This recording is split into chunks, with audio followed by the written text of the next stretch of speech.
राम जिसका नाम है, अयोध्या जिनका धाम है, ऐसे रघुनंदन को हमारा प्रणाम है. सर्वांना रामनवमीच्या शुभेच्छा. नमस्कार, मी तुमचा होस्ट आणि दोस्त मिस्टर डीजे. आज रामनवमी निमित्त सगळीकडे मंगलमय वातावरण असताना एक गोष्ट यात खटकली.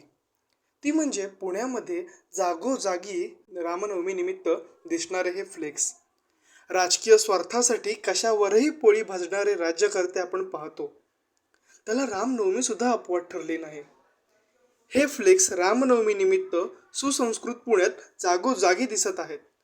जरा बोर्ड नीट बघितला की लगेच कळेल की हा बोर्ड प्रचाराचा आहे की रामनवमी निमित्त प्रभूंना केलेल्या प्रणामाचा आहे. ह्याच बोर्डच्या जवळच असलेला फ्लेक्स तुम्हाला दाखवतो, जेणेकरून फरक अतिशय स्पष्ट होईल. दोघेही एकाच पक्षाचे आहेत, एकाच कारणासाठी म्हणजेच रामनवमीसाठी दोघांचे फ्लेक्स आहेत. पण जरा कंटेंट आणि फॉन्ट बघितला की फरक मात्र लगेच जाणवतो. ह्या फ्लेक्सवर रामनवमीच्या हार्दिक शुभेच्छा हा लिहिलेला संदेश नेत्याच्या नावाच्या तर सोडाच, त्याआधी लिहिलेल्या रामभक्त या उपाधीपेक्षाही छोटा दिला आहे. आणि जो संदेश अगदी मोठ्या अक्षरात छापला आहे तो मुळी रामनवमीचा नाहीच आहे. तो सरळ सरळ प्रचाराचा भाग आहे.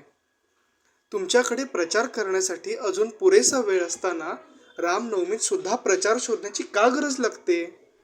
प्रभू श्रीराम हे मर्यादा पुरुषोत्तम आहेत आणि त्यांचे भक्त म्हणवणाऱ्यांना त्यांच्या मर्यादा लक्षात येत नाहीत का? यातून एकच कळतं की आपण रामभक्त नसून फक्त मोदी भक्त आहोत. जो राम को लाए है हम उनको लाएंगे. आजपर्यंत मी बापडा समजायचो की प्रभू श्रीरामांमुळे आपण आलो आहोत.